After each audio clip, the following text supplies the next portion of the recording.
It's a real privilege to be participating in this event. I think Matt kind of led the way in paving what the tool does.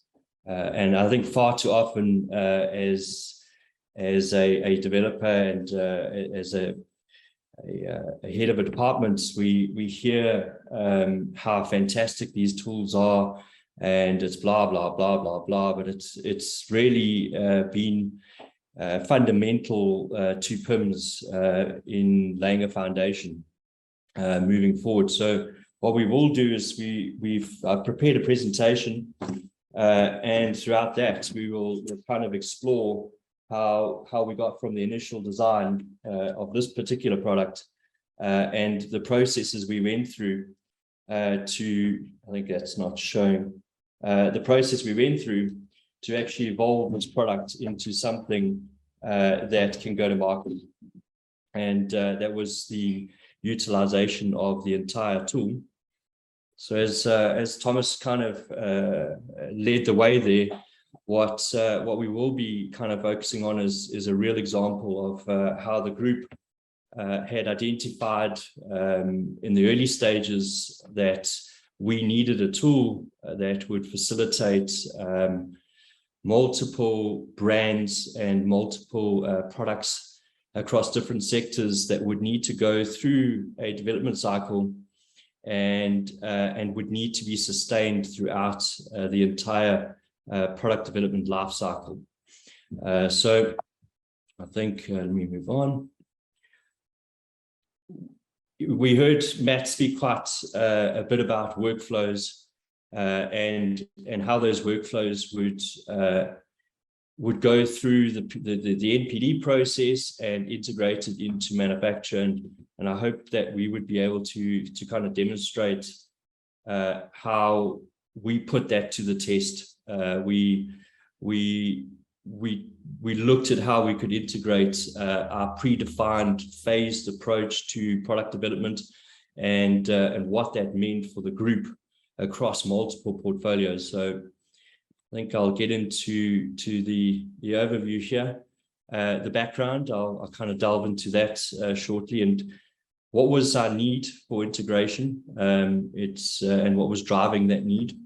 And what did these integrated D&E workflows look like? And how would those workflows actually benefit us through the development cycle in preparation for manufacture and understanding customer need?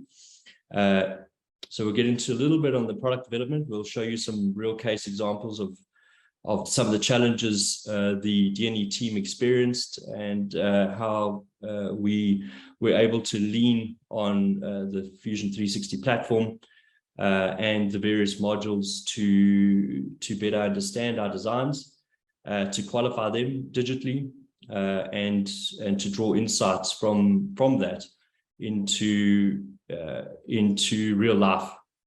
It's all well and fine on screen, but how does that translate into insights that can actually shorten the ramp up into production?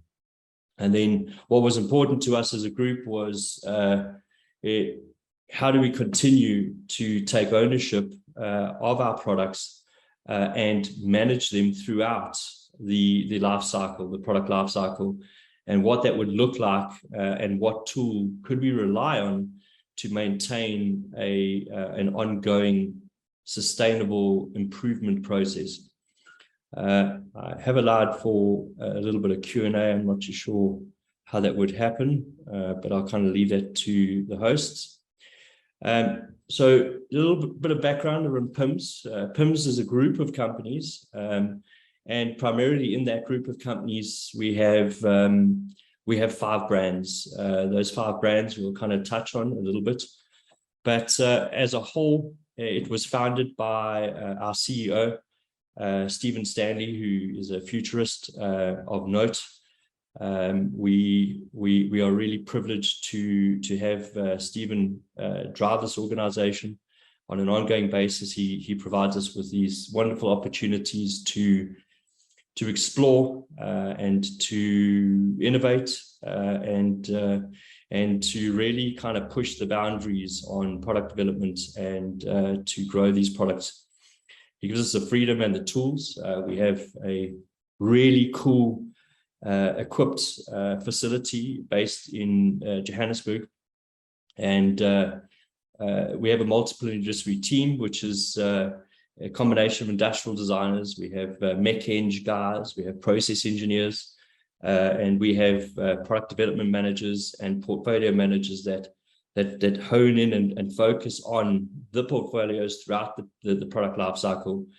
And these focus areas fall under the D&E department, and it is the D&E department that services the entire product portfolio across brands and throughout their life cycle. And that in itself is a challenge that we've always struggled with. Is CAD is CAD. It's a tool, it's a desktop component, and it has an outcome, which is a CAD model. But we really needed something more. We needed something where we could reuse this data, evolve product development, have multiple configurations for each product type. And I think the context of what we'll show is a real life example here is we needed multiple RP ratings for this particular product, but we didn't want to redevelop the product over and over. So the reuse of that has been quite key. A little bit about myself. I think I was born with product development in my bloodstream. I've always, from a child, always just been fascinated with how things worked and how they moved.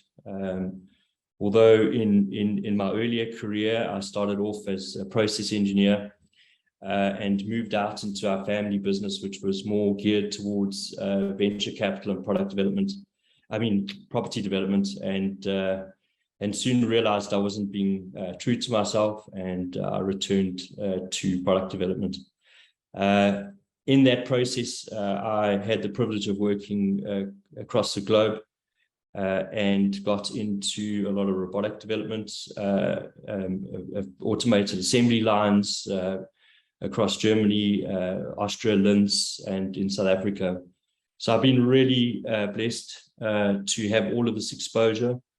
And it's this that I bring to this team that I am also, once again, very privileged to guide and direct where I can. But the truth is, these guys that I have the privilege of working with blow my mind all the time. They come up with these pearlers that just it's a real privilege to work with these guys. So a little bit about PIMMS. We have 5 major brands. The 720 brand is a fiber equipment company. And the context of today's demonstration of how we've applied this tool within the organization is focused in and around that product portfolio. We also have the SafeLoad brand, which is ever growing, probably one of the faster growing brands right now. In the recent launch of the MX5 toolbox, which is highly adaptable and really cool in the thought process that went into it. We then have PIMMS Manufacturing. PIMMS Manufacturing is where we partner with OEMs and manufacturers in supplying parts, injection molded parts.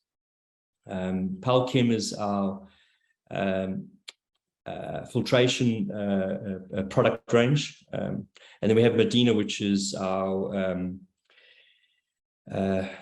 what do we call that? It's medical and pharmaceutical type closures and applicators. But more can actually be seen from, if you go to the group website, you can delve down into the product portfolios for each of these brands. And I think just having said that, that was the biggest challenge, was how would we find a singular tool that would promote and provide us with the ability to grow each of these product portfolios and at the same time manage them throughout their product life cycle, not losing sight of continuous improvement and improvement of the product, and phasing out of old gen products, introducing new gen products.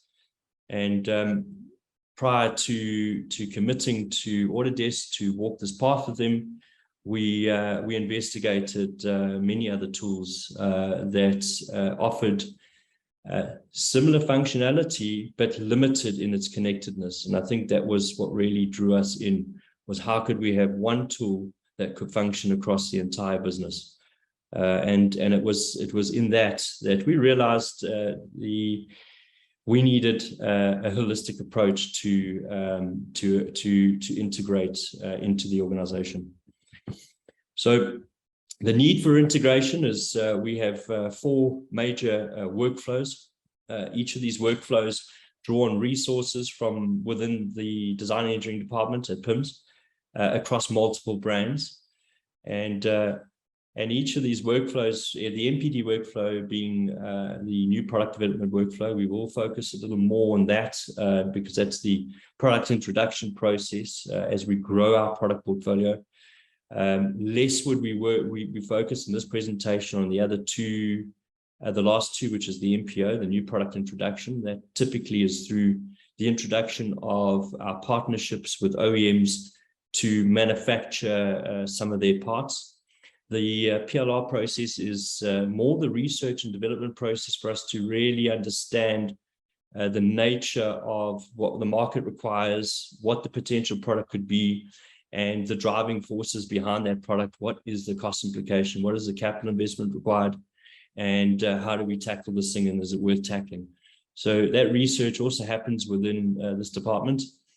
And then the ECO process, which the integration into Fusion is still undergoing, is the management of the product lifecycle. How could we have one tool, one data set to manage throughout that lifecycle, and its reliability throughout that? So I think I'll move on to kind of the next slide. I think the main focus for here is how could we take, and the context is a fiber connected product, which we know internally as the M8. It's currently in tooling, and we're quite excited that mid-November we will be holding these in our hands, and the tools would arrive early January. What we had predefined is we had defined best practice. What did best practice look like? We did this offline, and we said, okay, we realized that there are a couple of phases throughout this process. All of these phases are key. There are steps that we need to take. The context will always change, but what do we need to look for in this process, and how does that focus at each of these phases draw on a tool? And what does that tool look like, and how do we apply that tool when evaluating a product early stages? How do we qualify it later stages? And how do we end up with data that is worthy of going into a product lifecycle and to serve the entire organization, right the way down to our tooling department? Could we supply our tooling department with reliable data for them to generate NC code and to plug into a singular system, as opposed to toolroom has toolroom data, toolroom programs? Could they plug into G&E? How could the industrial designers involve their data to the point where engineering can look at qualifying it? And I think that's where the focus will be for the next couple of slides. Is we have this incredible team of industrial designers, highly creative, and how could we empower them to understand the engineering components of their design, and what did that tool look like, and what did the people that we're plugging into that tool need to know to actually provide feedback to our industrial designers. So I think if we look at this, this is the project development plan that our product development manager had put together. He had defined that these are the things we need to do to get to an end result. And the end result for us is not, it's not a CAD model. The end result to us is we have successfully built the first model, educated our and trained up our production team, and handed it over with documentation that will enable them to continually go through an injection molding of individual part, the qualification of that part, and then obviously feeding that into our assembly line. How would those parts start feeding through to the assembly line, and what are we checking? We call those process sheets. So we got the design, we got the process sheet, we got the tooling, and we got the qualification of the design, and also we gain insights out of the simulations to predictively understand what the mold flow would look like, and what we need to understand about the material. We give thought to sustainability around those materials, and what is the best way to process that particular part on that particular machine. So I think we'll get into, so this will kind of paints the map. We've agreed that we're going to move forward with the product development. And in that process, what we do is we define all of those steps. We allocate some of the resources within the D&E department, and we go on a journey of discovery and evolution from concept all the way through to prototyping, which typically would look like that. And we will then move on to the next slide. So when we talk about integrated workflows, we needed to check out at each of these steps in our MPD process to understand something about the product. We've got a model, we've assigned materials. Is it the correct material? Will it flow nicely? What is the correct tool configuration for these components? And how do we start optimizing? And I think this is where we can tie back into Matt's presentation and say, well, the shorter the part is on the machine, the less energy has been drawn. And in those ways, we've been taking responsibility in sustainability and efficiencies around manufacture. One of the newer tools that we have really enjoyed has been the mold flow side of things, where we find the databases are quite comprehensive, and we check out at early stages. We say, okay, we've evolved it to what we call initial CAD models. The initial CAD models are worthy of going to our 3D print shop, which we have, I think we have about 6 or 7 3D printers, and we start qualifying that. And in that, both the designers are learning to interface with it practically, but at the same time, we're gaining insights through the simulation aspects of it. Does it flow? Is it moldable? What is the correct material? Is it strong enough? And these are the steps that we've now integrated back in to Fusion, where it'll break out that the lead industrial designer will rely on engineering, call on engineering to quantify and qualify the design through either the mold flow simulations or in FEAs. And I think that's kind of the next step, is our integration. Is we've got the defined steps in the MPD workflow, but how did that tie back into Fusion? We make use of Fusion Manage. There are predefined workflows, although there is further customization, which we're looking forward to. We met with the Autodesk team yesterday, and we're migrating over to some more workflows, and those workflows are being integrated with our MPD, ECO, MPO workflows, where data actually migrates over through the stages to being handed over into a product life cycle. So these are actually tools that are in manufacture at this point in time. Some of those, I'm not sure if you guys can actually see mine. So yeah, you can. Cool. So those are actually the hinges that you'll see here on the prototype, and this is a 3D print that we've done. We're now in tooling. but it was relying on the fusion mold flow simulations. There were also some strengths, FEA studies that were done on the strength, and in that process, we modified the actual part geometry. And at the same time, we also selected the correct material that would be strong enough. And then obviously plugged back into the design process, where we moved over to detailed design in preparation for tooling and tooling configuration. So if we look at this here, another thing that was quite critical, this particular product required that the seal would be sufficient to reach certain ratings, RP ratings. Those RP ratings, in this case, I think I'm going to demonstrate two. One was an RP 55 and the other was an RP 68. We have differentiated two products, two product configurations, reusing probably around 80% to 90% of the same parts in model 1 versus model 2, which is the higher RP rating.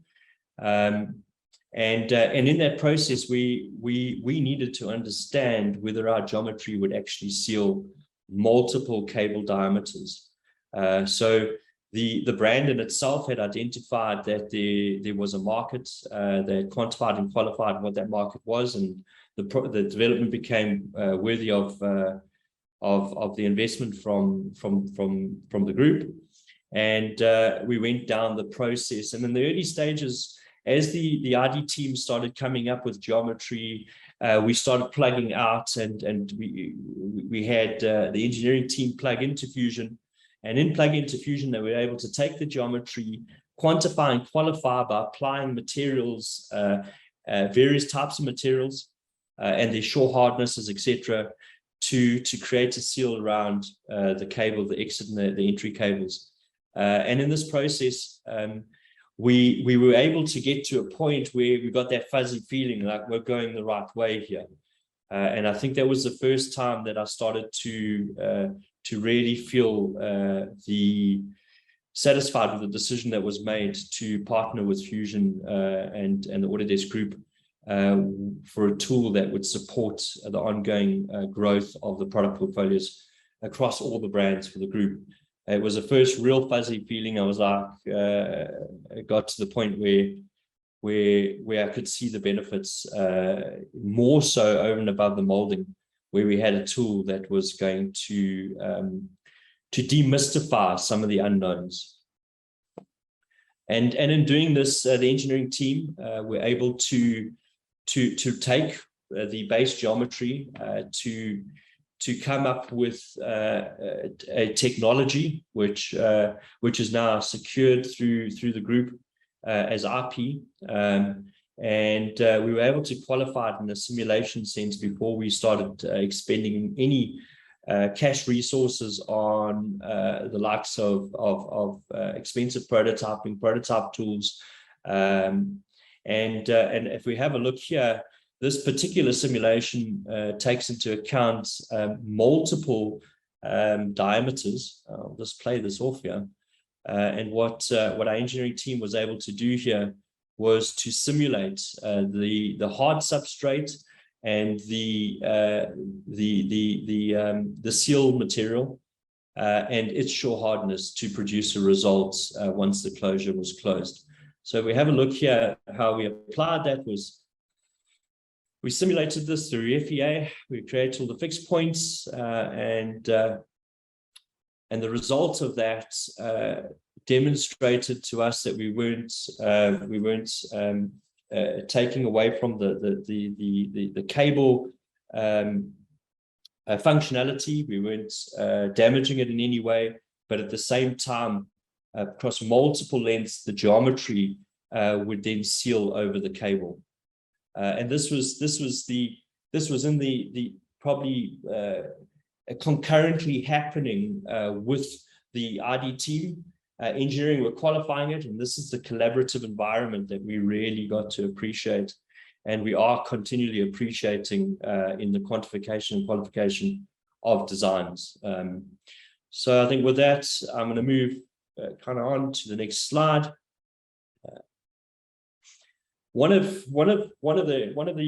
the real challenges which we've experienced both through the PIMMS group and over the years was, what does it look like for a design and engineering team to actually take ownership of those products, and how are we collaboratively engaging our production facilities from a process engineering perspective, and how could we use the same information to create checkpoints in our process and to qualify those checkpoints in introducing a new product, and what does that product configuration look like? And that's kind of what has been defined as, we'll take the same product into multiple process sheets at different times, using the same data that we have at our top level product in whatever configuration it may be, and how does that data actually translate all the way down into data that can be used to be integrated into our ERP system.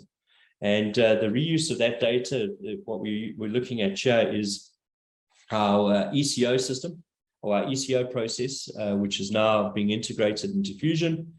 And we're reusing the same data and building our bill of materials and using all of that key data to understand the weights, to understand the materials, to understand the material formulation.